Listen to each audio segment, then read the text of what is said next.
야고보서 3장 1절에서 10절, 17절까지 하나님을 따르는 삶이라는 제목으로 우리가 말씀을 나눕니다.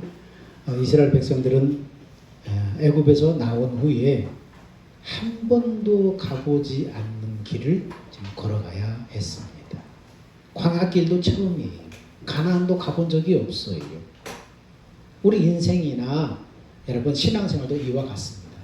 매번 한 번도 살아보지 않는 시간을 우리는 살아내야 해요. 그 길에 어떤 일이 우리 앞에 있을지 몰라요. 어떤 상황이 우리 앞에 맞닥뜨려야 할지 아무도 몰라요. 그때 실수하거나 실패하지 않고 그 길을 끝까지 잘 갈 수 있는 방법이 뭐냐? 하나님을 따라가야 돼요.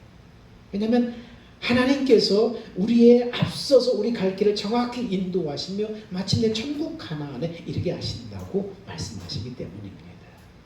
그러면 하나님을 잘 따르려면 무엇에 자신의 시선을 고정해야 되는가? 여호수아 3장 3절 말씀에 백성에게 명령하여 이르되 너희는 레위 사람 제사장들이 너희 하나님 여호와의 언약궤를 매는 것을 보거든 너희가 있는 곳을 떠나 그 뒤를 따르라. 어디에다 우리 시선을 고정해야 되는가? 하나님을 잘 따르려면 그렇습니다. 하나님의 인도하심에 우리의 시선을 고정을 해야 돼요. 하나님의 인도하심을 민감하게 잘 살펴서 우리의 시선을 고정해야 됩니다. 불기둥과 구름 기둥을 인도하시는 하나님의 인도하심을 보고 언약궤를 맨 제사장들이 그 뒤를 따르고 백성들이 그 뒤를 따라 움직였어요. 그러므로 제사장들이 언약궤를 메고 있다면은 지금 하나님의 인도하심으로 출발 준비를 하고 있는 거예요. 이것이 곧 하나님의 인도하심이 그들에게 있었다는 증거입니다. 그러므로 백성들이 빨리 그 하나님의 인도를 따라서 갈 준비를 빨리 짐을 챙기고 텐트를 걷고 해야 되는 것입니다. 그러므로 하나님을 잘 따라가려면은 하나님의 인도하심에 자신의 시선을 잘 고정을 해야 합니다. 하나님의 인도하심에 주목하지 않으면서도 하나님을 따르겠다고 고백하는 사람의 고백은 뭡니까? 어불성설이에요. 말이 안 되는 거예요. 하나님을 잘 따르겠다고 하면서 하나님의 인도하심에 민감하지 않는 사람, 그런 사람은 말이 안 되는 것입니다. 이스라엘 백성들이 불기름, 구름 기둥을 주목했던 것처럼 우리는 어떻습니까? 하나님의 인도하심에 주목하고 민감하게 잘 살펴야 돼요. 그래서 따라가야 됩니다. 하나님께서 출애굽한 이스라엘 백성들에게 한 번도 가보지 않는 가나안으로 가는 전체의 노정이나 심지어는 단 하루의 일정도 그들에게 설명해 주지 않았어요. 다만 불기둥과 구름기둥으로 묵묵히 앞서 행하시면서 그들의 갈 길을 인도하셨습니다. 따라서 이스라엘 백성들은 하나님의 인도하심을 놓치면 안 되기 때문에 매일처럼 구름기둥과 불기둥을 바라보면서 부지런히 그것이 움직이면 부지런히 갈 준비를 해야 되는 것입니다. 그것을 주목해야 돼요. 구름기둥과 불기둥을 수시로 주목하고 바라봐야 돼요. 이스라엘 백성들은 아무리 여정이 힘들고 피곤해도 불기둥, 구름기둥이 떠올라서 진행을 하면 빨리 장막을 걷고 행진한 준비를 시작해야 됩니다. 아무리 지루하고 힘들어도 구름, 기둥이 그 자리에 머물러 있으면 그들도 그 자리에 텐트를 치고 그 자리에 머물러야 했습니다. 그렇게 하루하루를 그렇게 했더니 어느덧 그들은 가나안에 도착하게 되었고 마침내 그 땅을 차지할 수 있게 된 것입니다. 그렇습니다. 신앙생활은 그렇게 한 발 한 발 그렇게 해나가는 것입니다. 고대의 배들은 돛으로 바람을 이용하거나 아니면 바람이 없을 때는 어떻습니까? 배 밑에서 선원들이 구령에 맞춰서 노를 저어서 이동을 하는 것입니다. 배 밑창에서는 배가 어디로 가는지 어디쯤 왔는지 보이지 않아요. 근데 선원들이 선장을 신뢰하고 선장의 구령 신호에 귀를 기울여서 듣고 절대 순종해서 우쪽에 노를 젓고 좌영 그러면 좌쪽에 노를 젓고 함께 또 노를 젓고 멈추고 또 뒤로 좌측에 노를 저어라 우측에 노를 저어라 함께 힘껏 노를 저어라 노젓기를 멈추어라 노를 뒤로 저어라 음성을 듣고 선장의 이 여러 신호에 귀를 기울여 절대 순종해서 노를 젓다 보면 어느덧 거센 파도를 통과하고 어떤 때는 암초를 피하고 그래서 어느덧 목적지에 딱 도착하는 것입니다. 믿음 생활도 이와 같습니다. 믿음의 향의 길이에 우리의 선장은 나를 성전 삼아 성령으로 내주하시는 주님이에요. 선언되는 우리는 선장이신 성령의 음성에 귀를 기울여서 듣고 순종해서 하루하루를 살아갈 때 우리는 어느덧 하나님의 나라 항구에 도달해 있는 거예요. 신앙생활은 그렇게 주님의 음성을 듣고 말씀에 순종해서 한 걸음 한 걸음 하루하루 그렇게 나가는 거예요. 그러므로 하나님을 잘 따르려면 하나님의 인도하심에 자신의 시선을 잘 고정해야 됩니다. 하나님을 잘 따르는 그럼 삶의 핵심은 뭐냐? 지금 하나님을 따른다는 그 핵심이 무엇이냐? 여호수아 3장 6절에 여호수아가 또 제사장들에게 말하여 이르되 언약궤를 메고 백성의 앞서 건너라 하매 곧 언약궤를 메고 백성의 앞서 나아가니라. 언약궤를 메고 백성의 앞서서 건너라. 언약궤 안에는 십계명의 두 돌판이 들어있습니다. 즉 하나님의 약속이 율법의 형태로 그 궤 안에 들어있는 거예요. 그러므로 하나님을 따르는 삶의 핵심은 뭡니까? 하나님의 말씀을 따르라는 거예요. 언약궤에 앞서 백성들 앞에서 언약궤가 앞서 행했다는 것은 그 언약궤 안에 하나님의 약속이 율법의 형태로 들어있기 때문에 그러므로 언약궤에 앞서 행하는 그 뒤를 따른다는 것은 하나님의 말씀을 따라가라는 말입니다. 하나님은 우리에게 하나님의 뜻을 하나님의 말씀인 성경에 다 기록해 놓으셨어요. 그러므로 말씀에 주목하지 않으면 또 다른 하나님의 뜻을 찾아보겠다면서 그들의 인도할 선생을 구하거나 신비한 체험을 찾아서 자기 사욕을 쫓을 스승을 찾아다니다 보면 그 신앙은 잘못될 수밖에 없는 거예요. 오늘 본문에 이스라엘 백성들은 십계명에 들어있는 언약궤를 앞세우고 광야에서나 가나안 정복에서나 하나님의 언약궤가 백성들 앞에서 행했다는 것은 그들이 하나님의 말씀을 따라서 행했다는 것입니다. 하나님을 따르는 삶의 핵심은 그렇습니다. 하나님의 말씀을 따라가는 거예요. 하나님의 말씀을 쫓아 행하는 거예요. 언약궤는 언약을 넣은 궤라는 말이에요. 십계명의 언약을 두 돌판에 기록해서 넣은 궤입니다. 구약의 율법을 압축해서 딱 10가지로 증조까지로 압축하면 십계명입니다. 십계명을 더 압축하면 두 가지. 하나님을 사랑하고 내 이웃을 사랑하는 두 가지. 시내산에서 율법의 언약을 육신의 생명에게 주시면서 지킬 수 있다면 구원과 축복을 주시겠다고 하나님이 첫 언약을 맺으셨습니다. 그러나 이 첫 언약은 죄인의 타락한 육신의 생명으로 지킬 수 없고 영적 생명이 필요하다는 것을 깨달으라고 주신 거예요. 그리고 때가 이르러서 예수 그리스도가 오셔서 십자가의 죽음과 부활로 이 첫 언약을 폐하시고 두 번째 언약을 세우셨어요. 두 번째 언약은 뭡니까? 타락한 육신의 생명을 주시고 생명을 폐하시고 새로운 영적 생명을 주셔서 이 생명으로 율법을 행하게 해 주시겠다는 거예요. 그런데 내가 지켜서 행하는 것이 아니라 말씀이 기록된 마음을 주셔서 지켜 행하게 하신다는 거예요. 이게 두 번째 언약, 새 언약입니다. 마음은 어디에서 나와요? 생명에서 마음이 나오는 거예요. 그러므로 하나님은 말씀이 기록된 마음을 뭘로 주시는 거예요? 생명으로 우리한테 주시는 거예요. 이미 말씀이 기록된 그 마음을 생명으로 우리한테 주는 거예요. 사무엘상 6장 2절에는 이렇게 말합니다. 그 궤는 만군의 여호와의 이름으로 이름하는 것이라. 그 언약궤가 누구 이름으로 불렸다고요? 만군의 여호와의 이름으로 불렸다는 거예요. 하나님의 하나님 되심을 표현하는 닉네임이 뭐예요? 하나님이 참 하나님이시다. 이 참 하나님이시를 표현하는 닉네임이 뭡니까? 여호와예요. 그리고 하나님의 그 생명의 이름이 뭡니까? 예수예요. 삼위 하나님의 이름이 예수예요. 그래서 언약궤가 가는 곳곳마다 이적과 기적이 일어났던 것은 예수 이름이 언약의 형태로 궤 안에 들어 있었기 때문입니다. 그러므로 예수 이름이 가는 곳에 이적과 기적이 일어나고 홍해가 갈라지고 요단강이 갈라지고 그랬던 거예요. 그러므로 새 언약의 핵심은 뭐예요? 예수 이름을 주심으로 말씀을 지켜 행하게 하시겠다는 약속이에요.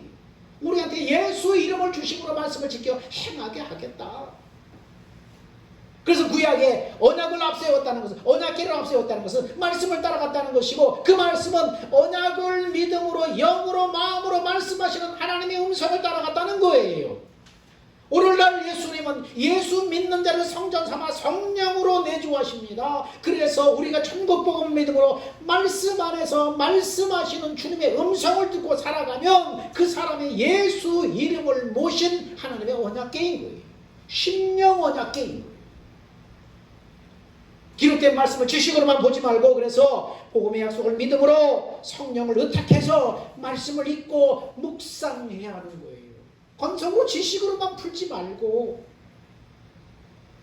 복음의 약속, 그렇게 해주시겠다는 복음의 약속을 믿음으로 내 안에 계신 성령을 의탁해서 성령을 노래함으로, 성령이 깨닫게 해주시고 가르쳐 주심을 노래함으로 성경을 읽고 묵상할 때 그때 말씀 안에서 말씀하시는 주님의 음성을 깨닫게 되는 거예요. 그 음성을 듣고 쫓아 살아가야 한다는 거예요. 이게 뭡니까? 언약궤를 앞세우는 삶이에요. 말씀 안에서 성령으로 우리한테 말씀하시고 깨닫게 하시는 그 말씀을 듣고 쫓아가는 것, 그것이 뭡니까? 언약궤를 앞세우는 삶. 사랑하는 여러분, 세상에 하나님의 말씀보다 확실하고 정확한 것은 없습니다. 모든 기준을 하나님의 말씀에 두고 뒤따르면 말씀이 우리를 인도합니다. 복음을 믿음으로 말씀 안에서 말씀하시는 심령의 언약궤를 뒤따르는 여러분들이 다 되시기를 축원합니다. 세 번째, 하나님을 따를 때 우리에게 항상 찾아오는 것이 있습니다. 자, 첫 번째는 하나님을 잘 따르려면 하나님께 시선을 고정해야 됩니다. 두 번째, 하나님을 따른다는 그 핵심은 뭡니까? 말씀을 따라가는 거예요. 세 번째, 하나님을 따를 때 우리에게 항상 찾아오는 것이 있습니다. 반드시 찾아오는 것이 있어요. 자, 3장 15절에 보니까 요단이 곡식 거두는 시기에는 항상 언덕에 넘치더라. 궤를 맨 자들이 요단에 이르며 궤를 맨 제사장의 발이 물에 잠기자. 자, 여러분, 이스라엘이 가나안 땅에 들어가기 위해서는 먼저 어디를 건너야 돼? 요단강을 건너가야 돼요. 근데 그때가 어때요? 곡식을 거두는 시기였기 때문에, 볼이 곡식을 거두는 시기였기 때문에 물이 언덕에 넘쳐나고 있었어요. 이 하천에 언덕에 물이 가득 차서 넘쳐날 정도로 가득했다는 거예요. 그럼에도 불구하고 강을 건너지 않고는 가나안에 들어갈 수가 없었어요. 이거 뭘 말합니까? 하나님을 믿고 따를 때 믿는 자에게는 항상 고난과 시험이 찾아온다는 것을 기억해야 됩니다. 하나님을 믿고 따를 때 반드시 믿는 자에게 고난과 시험이 찾아옵니다. 그 시험 앞에 우리는 포기해버리는 신앙은 가난의 축복을 얻을 수가 없어요. 신앙생활이 약속하는 것은 세상의 나라가 아니라 하나님의 나라예요. 하나님은 성도들에게 세상의 번영과 평안을 약속한 것이 아니라 천국의 영생과 영광을 약속하셨어요. 그런 이유로 사도 바울은 사도행전 4장에 뭐라고 말합니까? 하나님의 나라에 들어가면 많은 환난을 겪어야 할 것이라고 분명히 말씀했어요. 그러므로 세상에서 환난이나 시험을 받는 것을 여러분 이상하게 생각하지 말아야 돼요. 왜 내가 믿음으로 살았는데 환난이 오고 시험이 오는가? 이상하게 생각하지 말아야 돼. 당연한 거예요. 그래서 시험 앞에 포기하는 신앙이 아니라 끝까지 하나님을 신뢰함으로 믿음으로 승리해야 하는 것입니다. 여러분 마태복음 14장 22절 이후에 보면은 오병이어 사건 이후에 예수님이 제자들을 재촉하셔서 호수 건너편에 위치한 가버나움으로 건너가게 하셔요. 그리고 예수님은 기도하러 산으로 들어가 버리셨어요. 근데 제자들은 배를 타고 가는 도중에 갑자기 풍랑을 만납니다. 여기서 우리가 주목할 것은 제자들이 불순종했기 때문에 폭풍을 만난 것이 아니라는 거예요. 예수님의 말씀을 따를 때 폭풍이라는 고난을 만났다는 사실이에요. 예수님의 말씀에 순종해서 떠났기 때문에 폭풍을 만날 일이 없을 것이라고 우리는 생각하기 쉬운데 그게 아니라는 거예요. 제자들이 예수님의 말씀을 따를 때 폭풍이라는 고난, 시련을 만났다는 사실이에요. 예수님은 제자들이 배를 타고 가는 도중에 폭풍을 만날 것이라는 사실을 이미 알고 계셨어요. 그렇다면 제자들이 폭풍을 만난 것은 우연이 아니라 의도적으로 예수님의 제자들을 폭풍 가운데 보냈다는 사실이에요. 그러므로 폭풍을 만난 것은 우연이 아니라 필연이라는 거예요. 그렇습니다, 여러분. 예수 믿는 사람이 하나님을 믿고 따를 때 항상 고난과 시험이 찾아온다는 사실을 기억해야 됩니다. 예수 잘 믿으면 고난이 없고 시험이 없는 게 아니라 반드시 시험과 고난이 찾아옵니다. 그것은 우연이 아니라 필연. 하나님께서 우리 인생을 인도하실 때 두 종류의 폭풍을 사용하십니다. 첫 번째는 올바르지 않은 것을 바로잡고 그릇된 신앙을 바른 인도하기 위해서 폭풍을 사용하십니다. 고난과 시련을 사용하십니다. 두 번째 폭풍은 뭡니까? 사람들의 믿음을 연단시키기 위해서 사용하는 폭풍입니다. 고난과 시련입니다. 우리의 믿음을 은처럼 연단해서 정금처럼 정화해서 말씀에 순종해서 주는 뜻대로 살게 하시려는 것입니다. 예수님은 제자들의 믿음을 시험하고 연단하기 원하셨습니다. 그래서 예수님은 제자들의 폭풍이라는 고난을 만났을 때 예수님은 자신을 숨기셨습니다. 예수님이 숨어 계실 때 제자들의 본심이 다 드러났습니다. 그들의 믿음이 다 드러나 버렸어요. 우리 역시 마찬가지입니다. 우리의 신앙이 확인되는 시점은 뭡니까? 성령 충만해서 예배드리는 때가 아니라 인생의 태풍이 불어오는 순간에 우리의 진짜 신앙이 확인되는 거예요. 그때 우리의 신앙이 진짜인지 가짜인지 구별하게 되는 것입니다. 금이 영광로에 들어가야 도금인지 순금인지 알게 되는 것과 같은 이치입니다. 고난과 시련을 통해서 하나님을 따를 때 고난과 시련을 통해서 이렇게 역사하시는 것입니다. 하나님은 이스라엘의 광야 생활의 목적을 이렇게 말씀하고 있습니다. 신명기 8장 3절에 이는 너를 낮추시며 너를 줄이게 하시며 또 너도 알지 못하는 조상들도 알지 못하던 만나를 내게 먹이신 것은 사람이 떡으로만 사는 것이 아니라 여호와의 입에서 나오는 모든 말씀으로 사는 줄 네게 알게 하려 하심이니라. 그러므로 여러분, 광야 같은 세상길에서 원치 않는 환난과 시험을 받는 것을 이상하게 생각하지 말고 나를 정금처럼 빚으시려는 하나님의 연단인 것을 알고 끝까지 하나님을 신뢰함으로 믿음으로 승리해야 합니다. 이스라엘의 언약궤를 앞세우고 뒤따라왔던 것처럼 오직 말씀 안에서 말씀하시는 하나님의 말씀을 쫓아 살아가므로 천국 하나님에 넉넉히 입성하는 사람들이 다 되시기를 주 이름으로 축원드립니다. 네 번째는 이스라엘의 제사장들이 하나님의 명령에 따라서 요단강 물을 받고 섰을 때 어떤 일이 일어났습니까? 16절입니다. 곧 위에서부터 흘러내리던 물이 그쳐서 사르단에 가까운 매우 멀리 있는 아담 성읍 변두리에 일어나 한 곳에 쌓이고 아라바의 바로 아래 여매로 흘러 들어가는 물은 온전히 끊어짐에 백성이 여리고 앞에 바로 건널세. 무슨 말입니까? 자, 위에서부터 흘러오던 물은 딱 끊어져서 거기서 계속 내려오니까 여기서 계속 쌓이고 밑에서 흐르는 물은 딱 끊어져 버리니까 여기는 말라버렸다는 얘기예요. 그들이 하나님의 말씀에 순종해서 따를 때 물이 끊어져서 위쪽은 쌓이고 밑에 쪽은 마른 땅이 되어버렸다는 것입니다. 여러분, 하나님의 명령이라고 아무리 하나님의 명령이라고 해도 이스라엘의 제사장들이 범나 많은 강물을 밟고 그 복판에 선다는 것은 결코 쉽지 않은 거예요. 시기적으로 이때는 뭡니까? 볼이 거두는 시기이기 때문에 그때는 이스라엘의 늦은 비로 불리는 봄비가 많이 내리는 때예요. 그러니까 비가 많이 내렸으니까 비가 지금 하천의 강물에 가득한 거예요. 그리고 그때는 또 어떻습니까? 저 위쪽에 헐몬 산으로부터 눈이 녹기 시작해서 물이 흘러들어오는 때예요. 그러니까 이때 요단강이 크게 범람해서 유속이 굉장히 빨라요. 그리고 수심이 4m, 3m, 4m 되고 강폭은 30m 정도로 넓어져요. 그렇기 때문에 인간적인 방법으로 헤엄친다거나 배를 이용한다거나 이것은 인간적인 방법으로 걷는다는 것은 도저히 불가능한 상황이에요.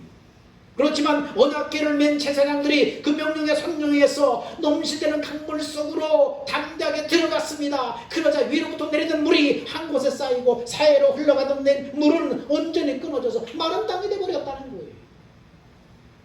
이처럼요, 하나님의 말씀에 순종하면 길이 전혀 없다고 생각했던 곳에 우리가 예상치 못한 길이 열린다는 것입니다.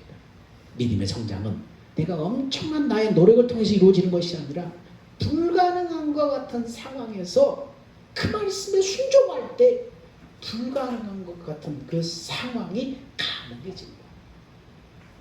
여러분, 사람이 어떻게 강물을 밟자 흐르는 물이 끊기고 강바닥이 마른 땅처럼 그렇게 될 수 있었습니까? 그것은 바로 우리의 믿음과 순종이라는 비밀입니다. 믿음과 순종이라는 비밀. 우리의 믿음과 순종에 깊이가 깊으면 깊을수록 하나님의 은혜와 축복의 깊이는 더 깊어지고 더 깊이 체험하게 된다는 거예요.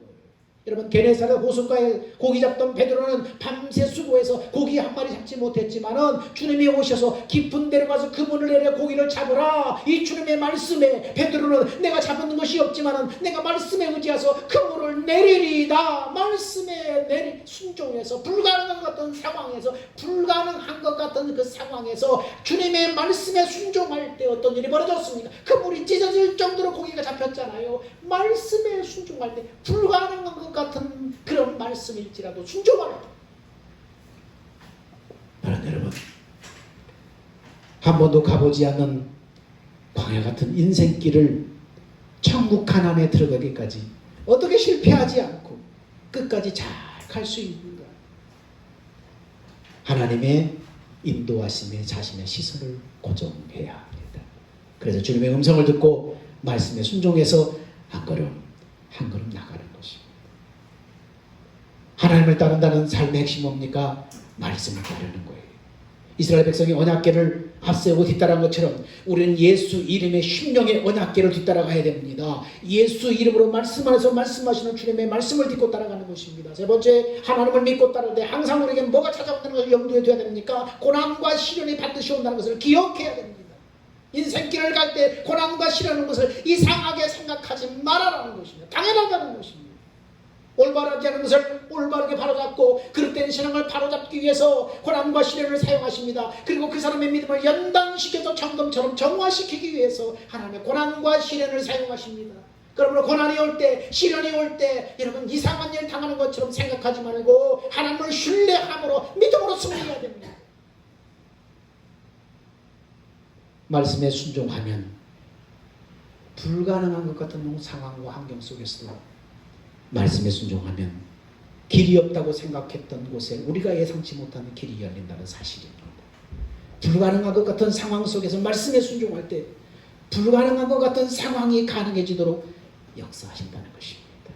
여러분, 이것이 바로 하나님을 따르는 삶입니다. 세상 광야길을 지나서 요단강을 건너서 우리는 배수의 진을 친 사람이에요. 이제는 돌아갈 수 없는 배수의 진을 친 사람이에요. 이제는 뭡니까? 후퇴할 수 없어요. 죽기 살기로 이제는 뭡니까? 가나안 땅을 싸워서 점령하는 거예요.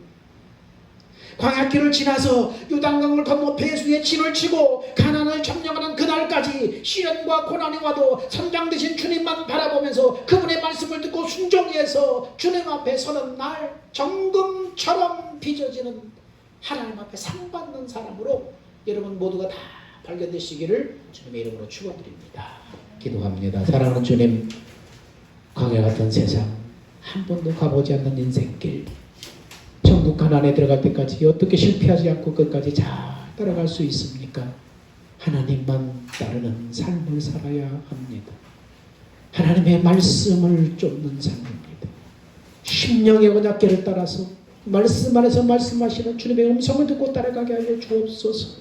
인생길에 고난과 시련이 온다는 것을 당연하게 생각하고 하나님이 나를 은처럼 연단하고 정금처럼 정화해서 말씀에 순종하여 주님 뜻대로 살게 하시려고 하나님이 주시는 고난과 시련인 것을 알고 끝까지 하나님을 신뢰하게 하옵소서. 요동하지 않게 하옵소서. 방황하지 않게 하옵소서. 믿음으로 승리하게 하여 주옵소서. 길이 없다고 생각하는 인생길을 만날 때 불가능한 어떤 상황에서 말씀에 순종함으로 길을 여시는 하나님의 역사를 경험하게 하여 주옵소서. 생명 되신 예수님의 이름으로 기도하옵나이다. 아멘. 다 같이 기립하셔서 주님 다시 오실 때까지.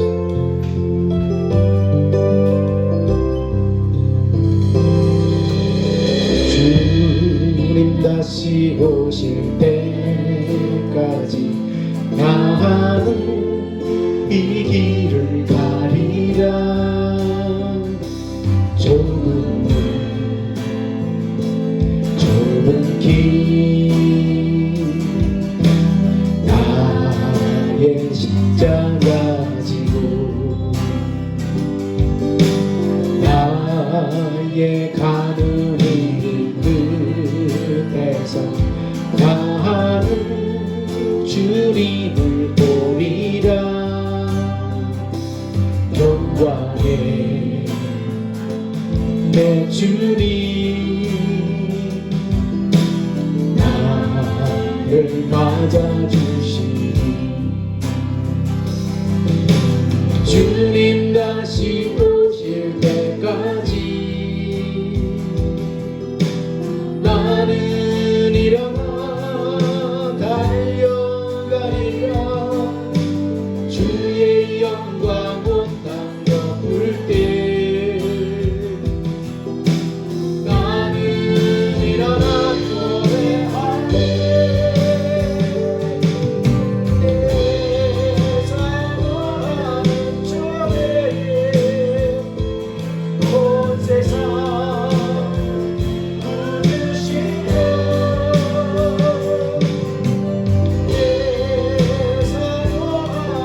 예수 그리스도의 은혜와 독생 성자 이 땅에 보내준 하나님의 지극하신 그 사랑과 성령의 우리 안에 내주하시고 말씀하시고 인도하심이 광야길을 지나 요단을 건너 배수의 진을 치고 가나안을 점령하는 그날까지 시련과 고난이 와도 천장 대신 주님만 바라보면서 그분의 말씀에 듣고 순종해서 주님의 날에 정금처럼 빚어지기를 원하는 자라는 성도들 머리 위에 그들의 실천 위에 믿음 위에 이제부터 영원 무궁토록 함께 있을지어다.